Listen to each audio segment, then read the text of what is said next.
Hey, what's up, you guys? I'm not amazing. I'm just Meaty Yogurt, and welcome back to the channel. Today, we have a different kind of video for you today.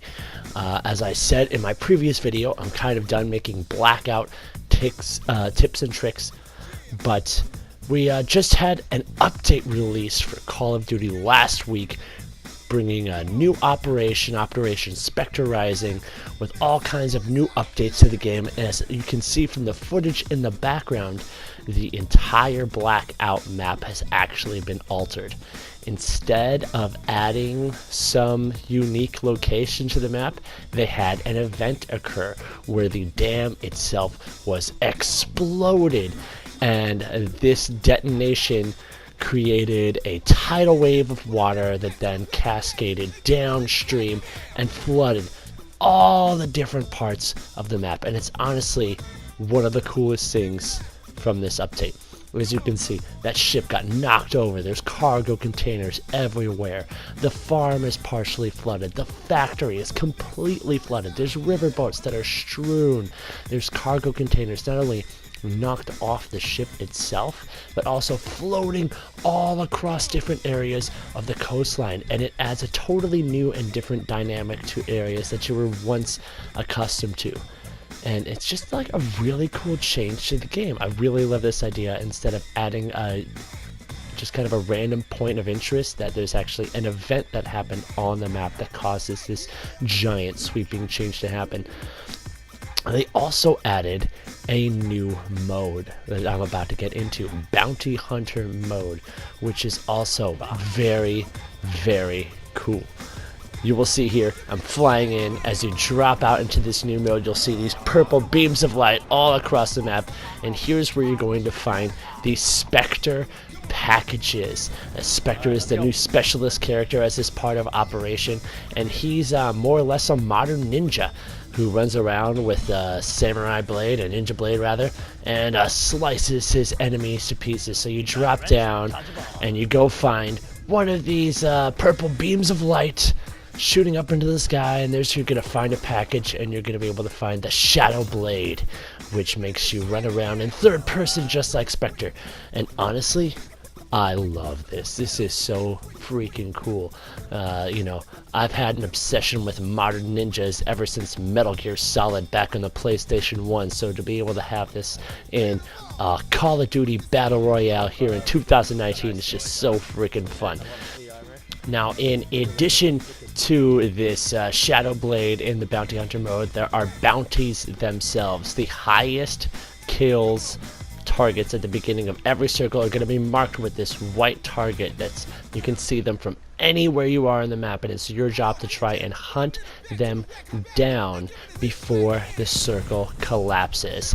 And my friend here, he blows up, he murks his whole team, and is actually able to destroy that bounty target. And as a reward, if you kill one of these bounty targets, you can actually look up into the sky. There will be a supply drop dropping right on top of the location that you killed your person. So not only can you kill a bounty and get this supply drop, but if you are yourself marked as a bounty for having a high kill total and survive till the beginning of the next circle, you'll have a supply drop into your location.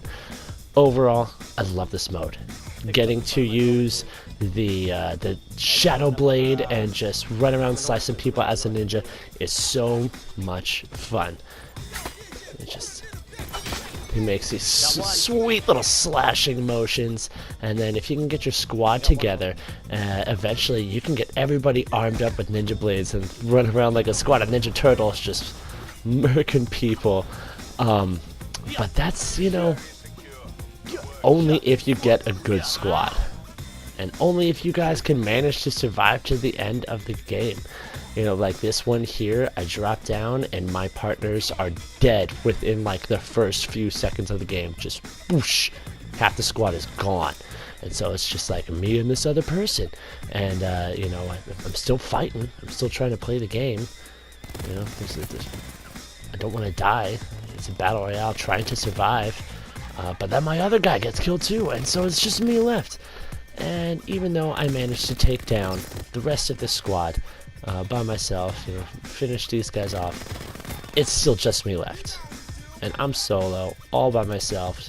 Even though I got a ninja blade, I'm facing a whole bunch of other people with ninja blades, and it just gets sliced to pieces. And it's just,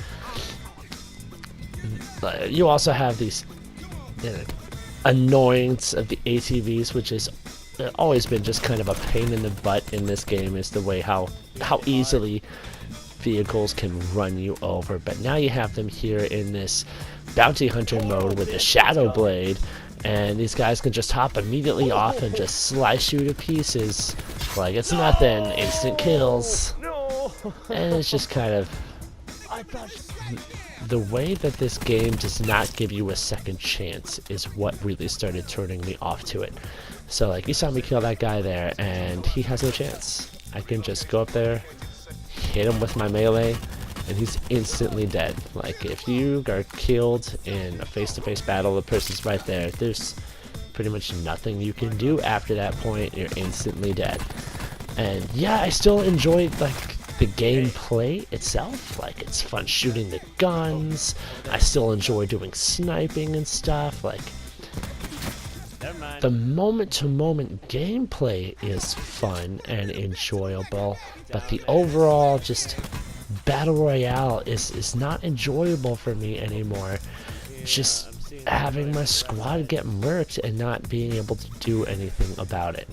And then just in addition to that, the way this game rewards campers, and just you can just hide in a building and wait for people to come to you.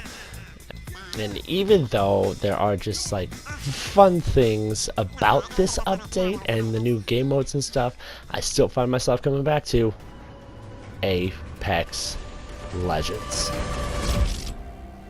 Now, this game is just a better quality battle royale because it was built to be one from the ground up instead of Blackout, which was a mode that was just tacked on. So it starts right here from the very beginning. You have all these characters, and each of these characters have their own special perks and equipment. Perks that not only benefit themselves, but more importantly, benefit their team. See, this game is a team game. You really need each other to survive, and there's so many parts of this game that emphasize it, starting from the very beginning when you drop out of the ship. You are grouped together. One of the people is chosen as the jump master, and you all drop at the same time in the same direction. After the fact, you can choose to start flying a different direction, but this helps so much in making sure you have a cohesive unit right from the start. People are together, you can start fighting together, and you're not ending up with your team spread out all across the map like you often find yourself doing in Blackout. Immediately noticeable after that is how simple and intuitive the loot system is this game. Weapons are uniquely shaped and ammo is brightly colored, so it's easy to identify stuff from far away. The attachments easily swap from weapon to weapon. You can look at an item and easily know if it's something you need to put on your gun. Like, I can run around, I can take a look at this weapon. Oh, yep, that thing right there, that goes on my gun. Then you have it topped off with a menu system that's equally simple and also provides a lot of information. You look at this menu and you can see both of your guns, what kind of ammo they take in addition to the attachments they have or need. You can see all the items in your backpack very clearly in addition to any equipment that you might have equipped. You can also see your teammates and what shields and backpacks and such they have equipped and what you might be able to share with them with the pinging system. With a single button press, you can share information and items with your teammate that your character will verbally call out, from items to locations to enemies that are directly in front of you. As we know, knowledge is power in these battle royale games, and being able to super simply, easily share that knowledge without even having to use a mic to communicate with your teammates is super awesome. Now, as you saw there, I was able to escape from that kind of combat situation, and that's a general plus of this game. Is there's a lot of situations you can survive in this game, both with your character's just general HP and then utilizing the different powers of each character. It's a lot easier to survive in this game, and it lends for the ability for players to really make some awesome team-saving plays, like my friend Jester here. Even though our teammate's down and I'm down, he's able to wipe the rest of the squad and save us. He revives me, but our friend over there, he was slain in battle. He's totally dead. Or is he? If this were Call of Duty Blackout, that would have been the end of his game. But this isn't Call of Duty Blackout. This is Apex Legends, and they have respawning stations. You go to his death box, you pick up his respawn banner, you go to one of these beacons, and you can call your dead friend back to life, and he's just going to be able to jump right down and hop right back into battle. And this is hands down my favorite part of the game, that allows you to just keep going. It's not over till the fat lady sings. We've gone through the game, we've been fighting, we're in the final battle of the game. My buddy goes down again. This situation seems dire, but I scare away the enemies and pick up my buddy's respawn banner. Our friend is patching himself up, putting on his heals, and I managed to run over here and get the respawn off for our dead friend in the actual final battle of the game, in the final circle of the game. I got his respawn off. I get back up here and I start to get in a fight, and I'm down, but no. Oh, what was that? What was that? Coming from behind, my friend who I just respawned with his fists gets the final bit of damage to kill this guy. And even though, pow, just donkey punch to the back of the head, even though I go down and I'm down for the count, I end up actually bleeding out. They manage it. He's back to life. We have two people. They go in and they get the champion, and we're the champion squad. Oh my gosh, it's such a good feeling when you guys work together, and there's situations that you can only have happen in this game, like that moment right there. I also find that the community in this game is like really chill, really cool, really accepting. I don't know if you could tell, but these dudes that I'm playing with are way better than me at this game. This is an older gameplay, and that still wasn't very good at this game, getting used to how it plays and how the guns work. And you know, I'm only here just in the second game, starting to get my groove and actually kill people. And these guys were just totally fine, totally chill with me not being that awesome at the game. Whereas in Call of Duty, I feel like there's a lot more of an elitist culture towards it. Like, if you're, you know, if you die, or if you don't revive your squad mate, you're just the worst player in the world, and you're every expletive in the book. It just gets really annoying to hear a bunch of negativity, whereas in this game I experience a whole lot more positivity. I think maybe because this game is so deeply based around working as a team in order to actually achieve the victory here. Like, for example, in this final clip, you're going to see me use my superpower, which is an artillery strike. The big explosive barrage that comes down, and the explosions stun them. So I'm driving these guys out of their position. My teammates, they're pinging the enemies to tell me where they are, and the characters themselves, they will call out verbally. I'm under fire, I'm taking fire, I'm shooting at the enemy, we are far apart, the circle is far away, oh hey, 30 seconds till the circle closes. There's just every little detail about this game, big ones to small ones, just to make it a better Battle Royale. Call of Duty Blackout, I'm just having a whole lot more fun with it, and because of that, I'm going to keep making content based around this game.